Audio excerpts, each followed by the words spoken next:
Bonjour à tous et bonjour à toutes, je suis Manuela Ivano, je suis coach, thérapeute en thérapie comportementale, cognitive, émotionnelle. J'interviens également en tant que formatrice et consultante en soft skills, en compétences psychosociales, en prévention des risques psychosociaux et de la souffrance au travail. Aujourd'hui, comment réagir face à un pervers? On peut parler aussi de manipulateur. Il ne faut pas confondre la perversion avec la perversité. La perversion, il y a vraiment quelque chose de l'ordre de l'attirance sexuelle. La perversité, ce sont toutes ces insinuations, ce flou artistique qui vont amener l'autre à un questionnement et aller jusqu'à la souffrance, la dépression, la colère. Alors, les pervers ont une approche qui est assez spécifique et en plusieurs étapes. Je vais parler soit de pervers, soit de manipulateur. Je ne parle pas de pervers narcissique, qui est très différent, parce qu'en fait c'est rare, mais il y a des vrais manipulateurs, il y a des pervers et des personnalités narcissiques aussi. Alors l'approche, il y a d'abord une approche de séduction, où on a l'impression d'avoir le prince charmant en face de soi, l'objectif étant de séduire la victime pour que bien évidemment elle puisse être sous le charme et avoir une image très positive de la personne qui est en face d'elle.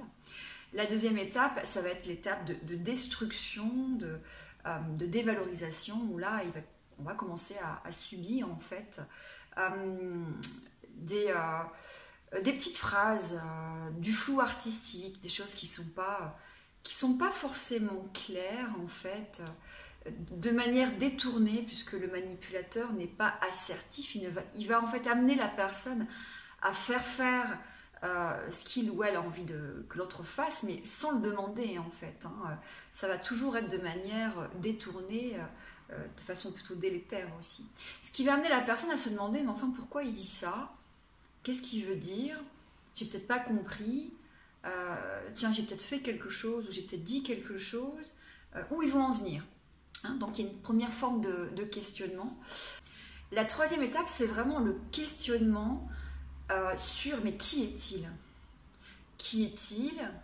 Que veut-il? Est-ce qu'il est comme ça aussi avec les autres? Est-ce que ça vient de moi? Il commence à avoir des doutes en fait et une remise en cause de sa valeur personnelle. La quatrième étape, ça va être l'étape de déception. Déception envers l'autre, de l'image de l'autre, et puis déception envers soi-même. Pourquoi j'ai accepté ça? Pourquoi j'ai fait cette rencontre? Pourquoi j'ai laissé faire ça? Et la dernière étape, c'est l'étape où on pète les plombs, qui peut aussi donner lieu à des passages à l'acte. Donc une étape bordée d'agressivité, avec potentiellement derrière des tentatives de suicide, parce que la personne est à bout, elle finit par croire ce que l'autre lui dit. En fait, effectivement, j'ai vraiment une vie de merde, je fais vraiment n'importe quoi, allez, je me casse, j'arrête tout. Voilà, en fait, on finit par croire ce que la personne nous a dit, s'il y a eu une dévalorisation permanente de nos compétences, de notre façon de nous comporter, de notre façon de nous habiller. Bon, effectivement, il a raison, je suis vraiment qu'une merde, j'arrive vraiment à rien, et puis ça peut aller jusqu'à la destruction totale et la tentative de suicide. Alors ensuite, comment répondre à des insinuations, des demandes qui ne sont pas claires, ou parfois des insultes? Alors, il y a une première technique que j'avais déjà évoquée dans une vidéo précédente, qui s'appelle la technique de l'édredon. En fait, on laisse les choses venir, et comme si elles n'avaient aucun impact sur nous, avec des phrases toutes faites de l'ordre de c'est possible, tout à fait, chacun son point de vue, peut-être tu as raison. Donc en fait, la personne va se fatiguer, parce qu'en fait, on va rester sur une posture détachée, avec des phrases en fait qui montrent que quelque part les mots rebondissent sur nous, comme sur un édredon. Donc on appelle ça la technique du brouillard, la technique de l'édredon. Donc c'est tout à fait possible. Peut-être vous avez raison. C'est votre point de vue. Etc., etc. C'est une première technique que j'avais déjà abordée dans une vidéo précédente.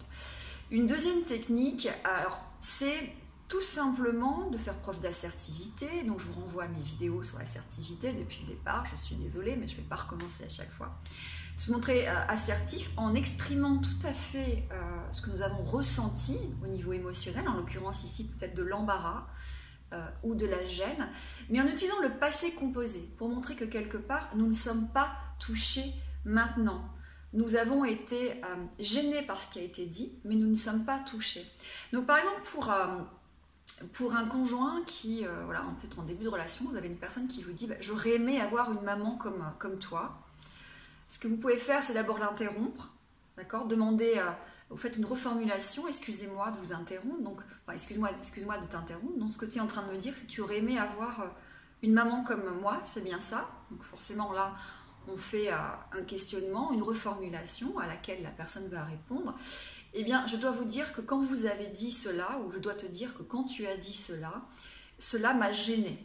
Je me suis sentie gênée, je me suis sentie embarrassée. Donc, on exprime son embarras, on exprime sa gêne. C'est une première façon de pointer du doigt ce qui a été dit et d'exprimer son état émotionnel, de manière à mettre l'autre à distance, de lui faire comprendre qu'on a compris aussi quelque part le plaisir qu'il ressent à créer un flou artistique ou à embarrasser la personne.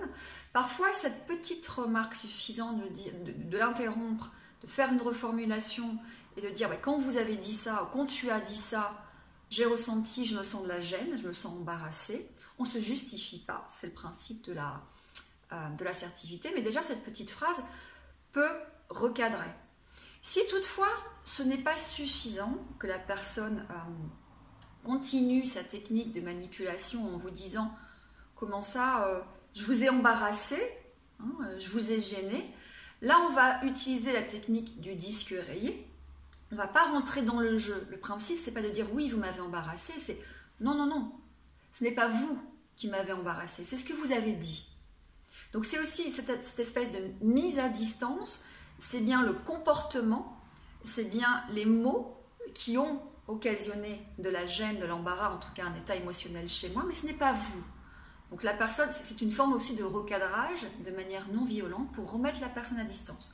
Donc je répète, si vous avez affaire à un pervers, un manipulateur, donc repérez bien les 4 étapes, vous allez avoir du chaud, du froid, vous allez avoir des questions qui ne seront pas forcément claires, des affirmations qui sont, en tout cas, vous allez être amené à vous retrouver à faire des choses alors qu'on ne vous l'a pas demandé directement.